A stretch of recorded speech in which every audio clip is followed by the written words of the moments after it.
உலகெங்கும் இருக்கக்கூடிய கழகத்தின் ரத்தமான கழக உடன்பிறப்புகளே, உங்கள் அனைவருக்கும் ஆனந்தராஜ் நாராயணசாமியின் அன்பான வணக்கங்கள். சமீபத்தில் நடக்கக்கூடிய நிகழ்வுகள் நமது அனைத்து இந்திய அண்ணா திராவிட முன்னேற்ற கழகத்தின் முடிவுரை காலம் தொடங்கியதற்கான அறிகுறி என்று சில புத்தி பேதளித்த அறிவொளிகள் சமூக வலைதளங்களில் எழுதி கொண்டிருக்கின்றனர். அவர்களுக்கெல்லாம் வரலாற்றின் பாடத்தை எடுத்துரைக்க வேண்டிய கட்டாயத்தில் நாம் இருக்கின்றோம்.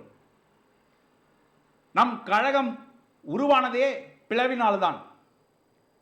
பிளவுகள் நம்மை மேலும் பலப்படுத்தியதே தவிர, நம்மை சக்தி மிகுந்த ஒரு இயக்கமாக உருவாக்கியதே தவிர, நம்மை ஒருபொழுதும் சக்தி இழக்க செய்வதில்லை. இதுதான் அனைத்து இந்திய அண்ணா திராவிட முன்னேற்ற கழகத்தின் வரலாறு.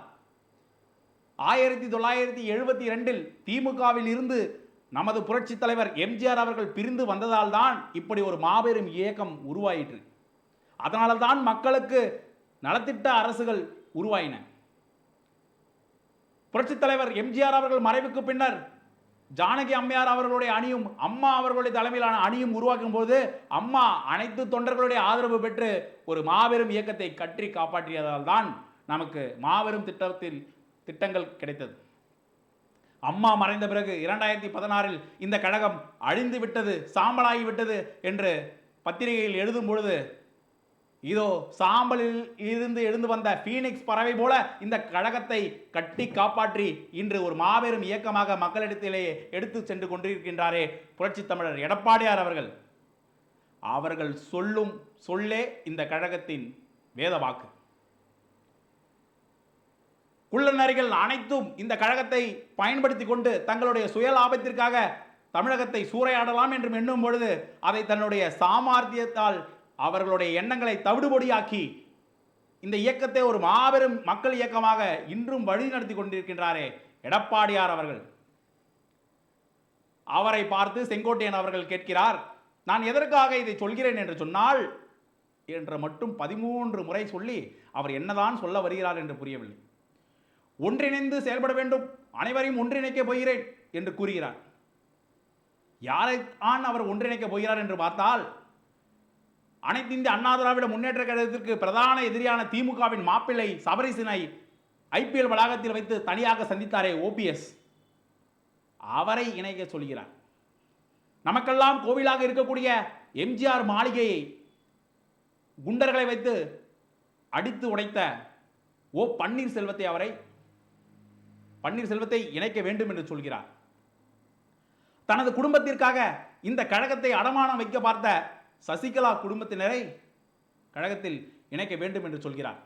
நான் கேட்கிறேன், ஒரு சாதாரண எளிய தொண்டனாக நான் கேட்கிறேன், என் மனதில் எழுதக்கூடிய கேள்விகளை உங்களிடத்தில் பகிர்கிறேன். அவர்கள் நம்ம கழகத்தில் இணைந்தால் நமது கழக பொதுச் செயலாளர் எடப்பாடியார் அவர்கள் தலைமையில் கீழ் செயல்படுவார்களா?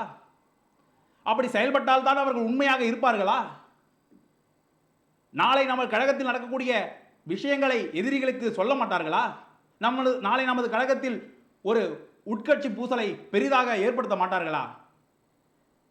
இவர்கள் உண்மையான அம்மாவின் விசுவாசி என்றால் அவர்கள் என்ன செய்திருக்க வேண்டும்?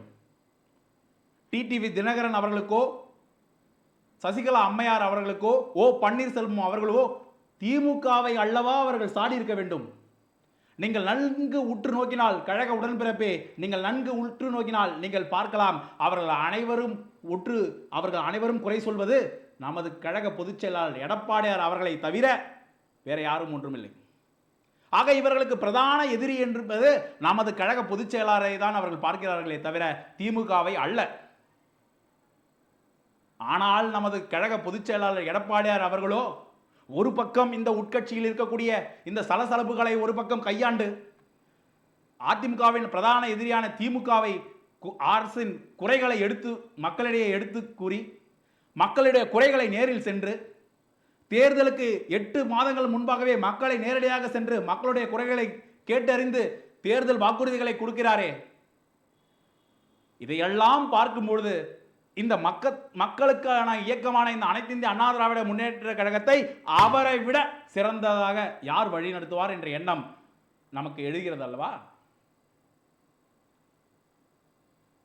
எனது அருமை கழக உடன்பிறப்புகளே, இதோ ஒரு உண்மையான ஒரு எளிய தொண்டன் நான் உங்கள் முன் வைக்கக்கூடிய கோரிக்கை ஒன்றுதான். இவர்கள் நடத்துவது வெறும் நாடகம். நமக்கு நாடகம் வேண்டுமா, நிர்வாகம் வேண்டுமா? நிர்வாகம்தான் வேண்டும் என்று நாம் எண்ணினால் நாம் வலுப்படுத்த வேண்டியது புரட்சி தமிழர் எடப்பாடியார் அவர்களுடைய கரங்களைத்தான். ஆகவே உண்மையான அதிமுக தொண்டர்கள் அனைவரும் புரட்சி தமிழர் எடப்பாடியார் அவர்கள் முன் அவர்களுடைய கட்டளைக்கு கட்டுப்பட்டு மக்களிடத்தில் இந்த விடியா திமுக ஆட்சியின் அவல நிலைகளை எடுத்து உரைத்து 2026 அனைத்து இந்திய அண்ணா திராவிட முன்னேற்ற கழகத்தின் தலைமையில் எடப்பாடியார் அவர்களின் தலைமையில் ஆட்சி அமைக்க பாடுபடுவோம் என்று சூளுரைத்து மக்களிடையே மாபெரும் எழுச்சியை ஏற்படுத்த வேண்டும் என்பது உங்கள் முன் ஒரு கோரிக்கையை வைத்து நன்றி கூறி விடைபெறுகிறேன். நன்றி, வணக்கம்.